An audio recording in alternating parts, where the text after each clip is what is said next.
Welcome back. I hope you're all doing really good, or at least have some good reads to escape into. And if you're in the mood for some paranormal, then I've got you covered with Woman of Blood and Bone by Annie Anderson. It's something I found on Kindle Unlimited, and I am currently reading the fourth book in the series already this week, so that tells you a little something about it.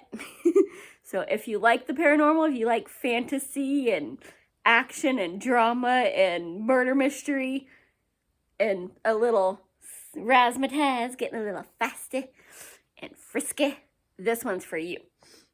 I don't care what kind of paranormal you like, they've got it in this series. It's the Rogue Ethereal series. And I think she has a couple other series as well, but this is the first time I've ever heard of her. And yeah, so far I'm devouring this one. She's on book 6. I don't know if she's going to continue it or if that's the end of it, but I'm on book 4. I'll let you know if I finish it, if she leaves on a cliffhanger. But what this series is our rogue is our main character, who is, as far as she knows, just a witch that's super freaking powerful and was banished from her coven at 14 by her mother, which is why she's rogue.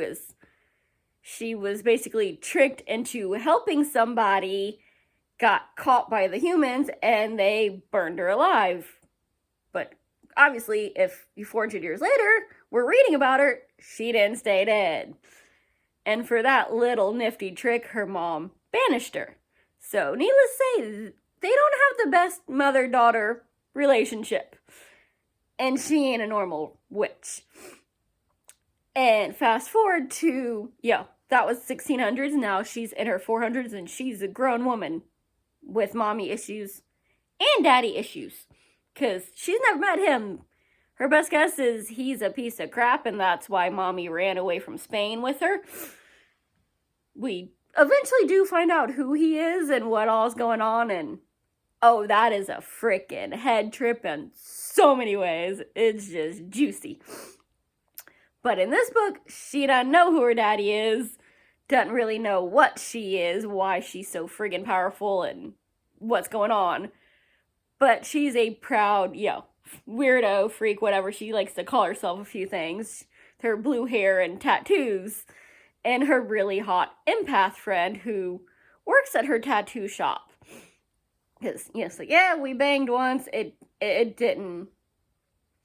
You'd think he was really good, but we're not really compatible, so got that out of our system like a century ago.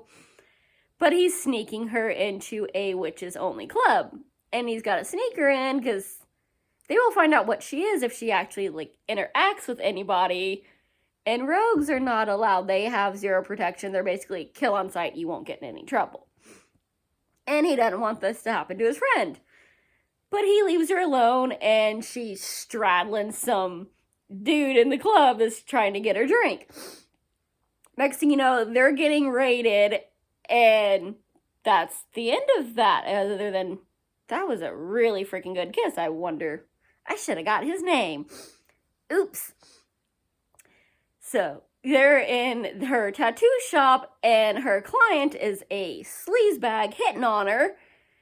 And with, his knocked up, gonna burst any moment girlfriend sitting in the, waiting room out front with Stryker, her empath buddy.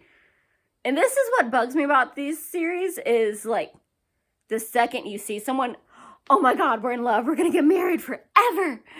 Which really is forever when you pretty much are immortal.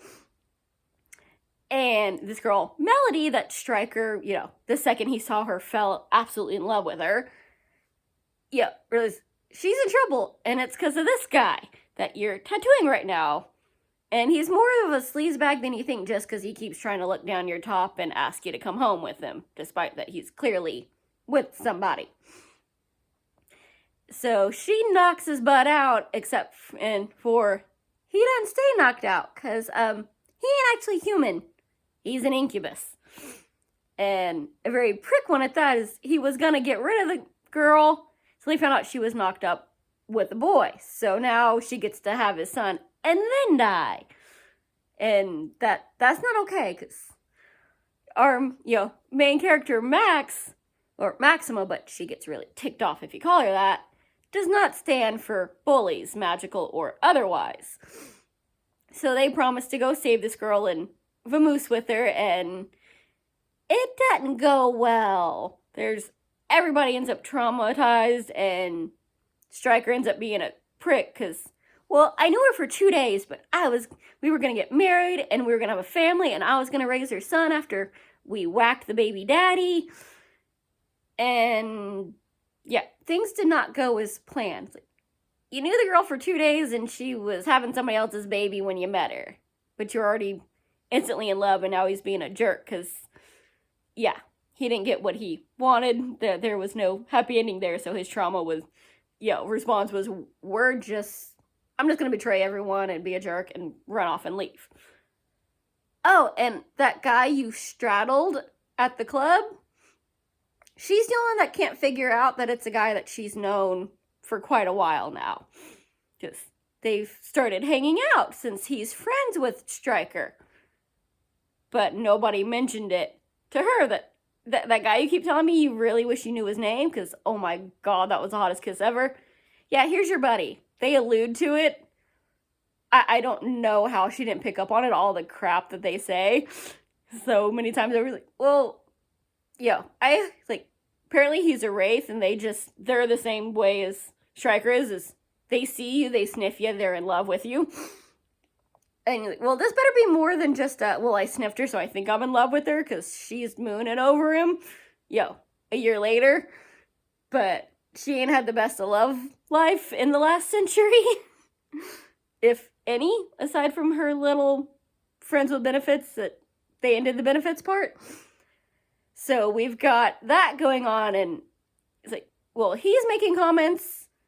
This guy that she straddled is getting super protective of her, and she's getting pissed off that he's getting protective of her and getting in her way, and can't for the life of her figure out that that's because he has a thing for you. Apparently she can't read anything. It's a good thing she's friends with an empath, because all over her head. And trust me, there's a lot going on in trying to protect Melody from her incubi trash, well, definitely now ex-boyfriend, and all the drama that comes with, your friends and your boyfriends, and, and finding out why she's so freaking powerful, because we start getting hints of what she is, and it is not pure witch.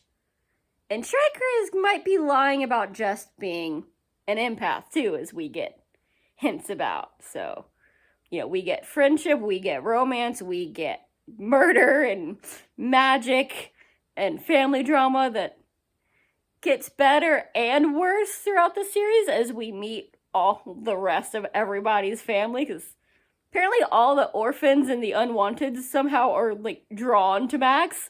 It's their own little crew of nobody knows who their family is, or they know and don't want them around.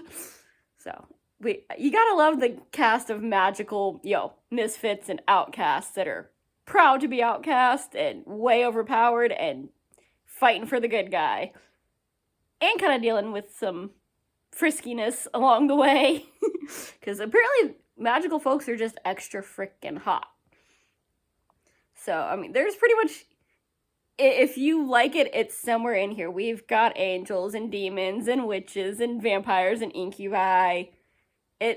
And of course, we've got murder mysteries and vampire drama and family drama and friends getting closer, friends getting into fights with each other. It's very, character oriented, and it's not so much here's this plot. The plot is kind of almost background to all of the character interactions. And I love that she's 400 years old, and every now and then she will say something like, "You sound like my grandma." And other times, but I think that might be a millennial the way she's talking. So it is very weird. It's very fun.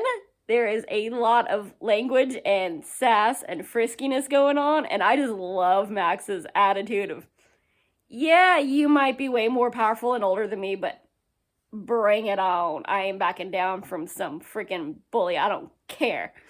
Go ahead and kill me, whatever. I'll be back in a day. So, if you're in the mood for some magical sass and fights and maybe relating to one of the huge cast of characters, go on Kindle Unlimited, check this one out, and I hope you enjoyed as much as I did. Bye! Happy reading!